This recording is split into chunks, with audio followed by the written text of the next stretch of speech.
بسم اللہ الرحمن الرحیم۔ السلام علیکم ورحمۃ اللہ وبرکاتہ۔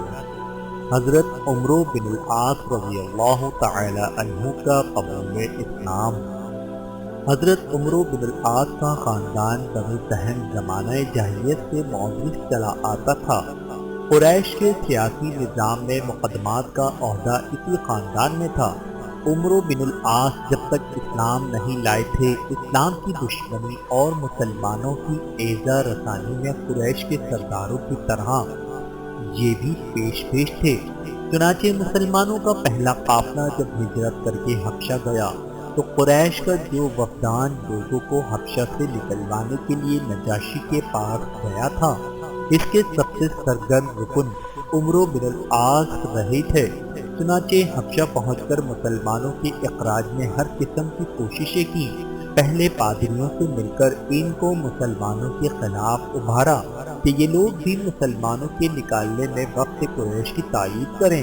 اس کے بعد شاہ حجش کی خدمت میں ہدایات پیش کر کے ساری امکانی کوشش کی کہ وہ کسی طرح مسلمانوں کو پناہ نہ دے، لیکن ان کی تمام کوششیں ناکام رہیں۔ غزوہ خندق میں جس سے سارا عرب مسلمانوں کے خلاف امڑ آیا تھا، عمرو بن العاص مشرکین کے ساتھ تھے اور مسلمانوں کی بیخ کئی میں پورا زور سرد کر رہے تھے۔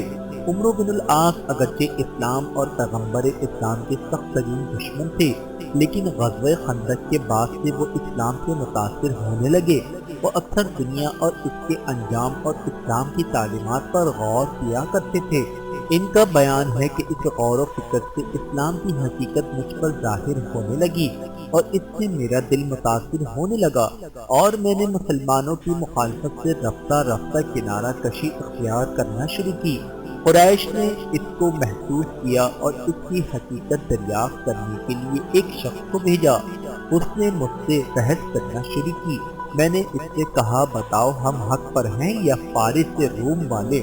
اس نے کہا، ہم ہیں۔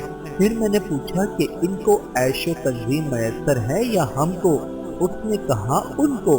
میں نے کہا، اگر اس عالم کے بعد دوسرا عالم نہیں ہے تو ہماری حق پرستی کس کام آئے گی، جبکہ ہم دنیا میں بھی باطل پرستوں کے مقابلے میں تنگ رہے اور دوسرے عالم میں بھی بدلے کی کوئی امید نہ ہو۔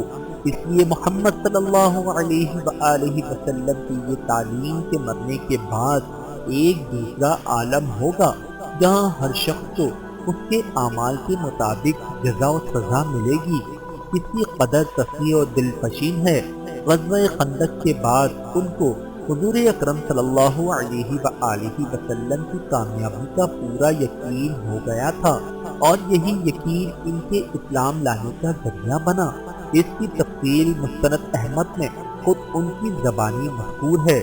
ان کا بیان ہے کہ جب ہم لوگ غزوہ احزاب یعنی خندق سے واپس ہوئے تو میں نے قریش کے ان اشخاص کو جو مجھے مانتے تھے اور میری بات سنتے تھے جمع کر کے کہا، خدا کی قسم تم لوگ جان لو کہ محمد صلی اللہ علیہ وآلہ وسلم کی بات تمام باتوں پر سربلند ہوگی، اس میں کسی انکار کی گنجائش نہیں۔ میری ایک رائے ہے، تم اس کو کیسے سمجھتے ہو؟ لوگوں نے پوچھا، کیا رائے ہے؟ انہوں نے کہا، ہم لوگ نجاشی کے پاس چل کر قیام کریں۔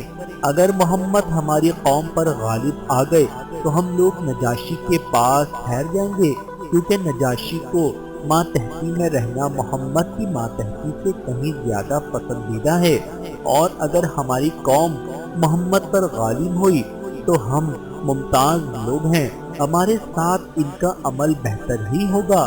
اس رائے پر سب نے اتفاق کیا۔ میں نے کہا، پھر اس کو تحفہ دینے کے لیے کوئی چیز مہیا کرو۔ نجاشی کے لیے ہمارے یہاں کا سب سے بہتر تحفہ چمڑا تھا۔ چنانچہ بہت سا چمڑا لے کر ہم لوگ حبشہ پہنچے۔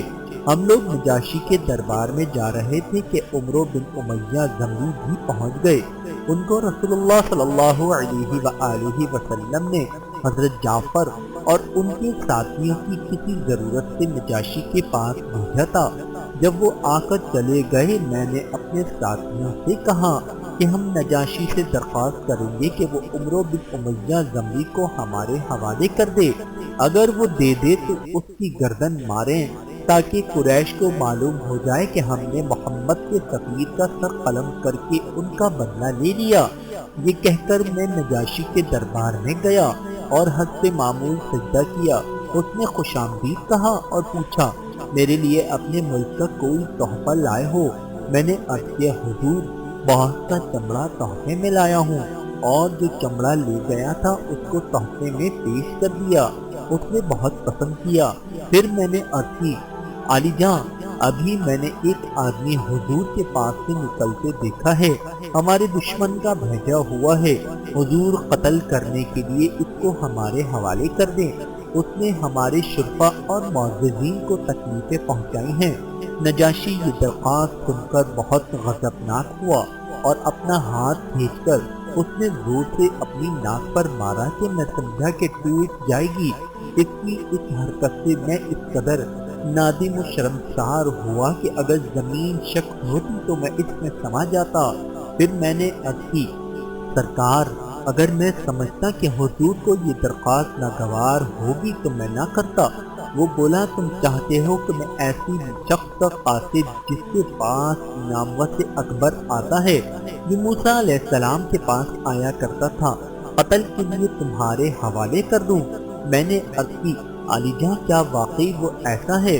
وہ بولا عمرو تمہاری حالت قابل افسوس ہے، میرا کہنا مانو اور اس کی پیروی کر لو۔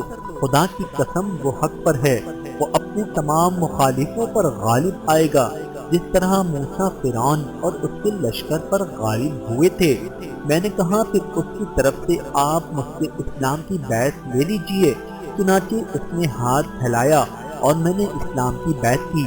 یہاں سے جب میں ساتھیوں کے پاس لوٹ کر گیا تو میرے تمام خیالات پلٹ چکے تھے، لیکن میں نے اپنے ساتھیوں پر ظاہر نہیں کیا اور رسول اللہ صلی اللہ علیہ وآلہ وسلم کے دستے حق پرست پر اسلام لانے کے لیے روانہ ہو گیا۔ راستے میں خالد بن ولید مکے سے آتے ہوئے ملے۔ یہ فتح مکہ سے پہلے کا واقعہ ہے۔ میں نے کہا ابو سفیان کہاں کا قصد ہے؟ وہ بولے خدا کی قسم خوب پانسا پڑا، خدا کی قسم یہ شخص یقیناً نبی ہے، اب جلد اسلام قبول کر لینا چاہیے۔ یہ لہت و لعل کب تک؟ میں نے کہا خدا کی قسم میں بھی اسی قصد سے چلا ہوں۔ چنانچہ ہم دونوں نے ایک ساتھ رسول اللہ صلی اللہ علیہ وآلہ وسلم کی خدمت میں حاضر ہوئے۔ پہلے خالد بن ولید نے بیعت کی، پھر میں نے قریب ہو کر عرض کیا یا رسول اللہ صلی اللہ علیہ وآلہ وسلم میں بیعت کروں گا، لیکن آپ میرے اگلے اور پچھلے گناہوں کو معاف کر دیجئے۔ آپ صلی اللہ علیہ وآلہ وسلم نے فرمایا عمرو بیعت کر لو، اسلام اپنے ماقبل کے گناہوں کو معاف کر دیتا ہے اور ہجرت بھی اپنے ماقبل کے گناہوں کو ختم کر دیتی ہے۔ چنانچہ میں نے بیعت کی اور بیعت کر کے لوٹ آیا۔ حضرت عمرو بن العاص قبول اسلام کے بعد مکہ لوٹ گئے، پھر کچھ ہی دنوں کے بعد ہجرت کر کے مدینہ چلے آئے۔ حضرت عمرو بن العاص رضی اللہ تعالی عنہ پر اللہ رب العزت کی کروڑوں رحمتیں نازل ہوں، آمین ثم آمین۔